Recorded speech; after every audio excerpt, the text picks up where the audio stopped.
எல்லோருக்கும் நல்லவனாக இருக்க முயல்வது ஒரு போலி வாழ்க்கை. நடைமுறைக்கு சாத்தியப்படாதது. நல்லவருக்கு மட்டும் நல்லவராக இருங்கள் போதும்.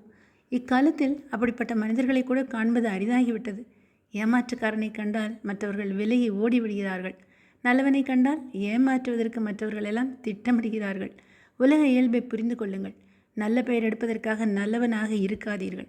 நல்லவனாக இருப்பதால் நல்ல பெயர் கிடைத்தால் கிடைக்கட்டும், கிடைக்காவிட்டாலும் கவலை இல்லை என்று உங்கள் இயல்புப்படி வாழுங்கள். நல்லவனாக பெயரெடுக்க முயன்று ஒரு நல்லது செய்யப்போனால் அதனால் உங்களுக்கு பெருமை கிடைக்காது. இவன் நல்லவன் என்று எல்லோரும் நினைக்க வேண்டும் என்பதற்காக ஏதாவது செய்பவன் என்று உங்களை பற்றி குறைவான மதிப்பீடு தான் மற்றவர்களுக்கு உண்டாகும். இந்த மதிப்பீடு தான் மற்றவர்கள் உங்களை தங்கள் சுயநலத்திற்காக பயன்படுத்தி கொள்ளும்படி தூண்டுகிறது.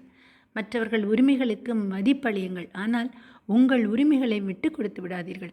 மற்றவர்களுக்கு பணி செய்ய முன்வாருங்கள், ஆனால் வேண்டா வெறுப்பாக அதை செய்வதாக இருந்தால் அதை செய்ய வேண்டாம், விலகி விடுங்கள். கோபத்தில் பிறரை காயப்படுத்துகிற சொற்களை கையாளாதீர்கள். தீய சொற்களை அறவே தவிர்த்து விடுங்கள். எல்லா சூழல்களிலும் நல்ல பண்புள்ளவராக நடந்து கொள்வது கடினம்தான். மோசமான சூழ்நிலை நிலவும் இடத்தை விட்டு வெளியேறிவிடுங்கள். சூழலின் கடுமைக்கு உங்கள் நற்பண்பை இரையாக்கிவிட வேண்டாம். அருள் உணர்வு மிக்க உங்கள் மனதை போற்றி காப்பாற்ற வேண்டிய கடமையும் உங்களுக்கு உண்டு, மறந்து விடாதீர்கள். நம்முடைய உள்ளுணர்வு எப்பொழுதுமே மற்றவர்களின் உரிமைகளையும் உணர்வுகளையும் மதித்து நட என்று சொல்லிக்கொண்டே இருக்கும். தன்னை பெருமைப்படுத்திக் கொள்வதற்காக எதையும் செய்யாமல் பிறர் தேவைகளை குறிப்பறிந்து உங்கள் சக்திக்கு உட்பட்ட உதவிகளை செய்யுங்கள். உங்கள் மீது மற்றவருக்கு நேசத்தை விளைவிக்கும்.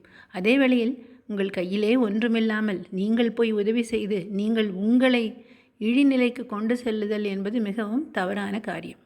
யார் வந்து என்ன உதவி கேட்டாலும் உடனே செய்பவர் என்று உங்களை மற்றவர் எண்ணிவிட இடம் தரலாகாது. உங்களுக்கென்று வாழ்க்கை உண்டு, கடமை உண்டு.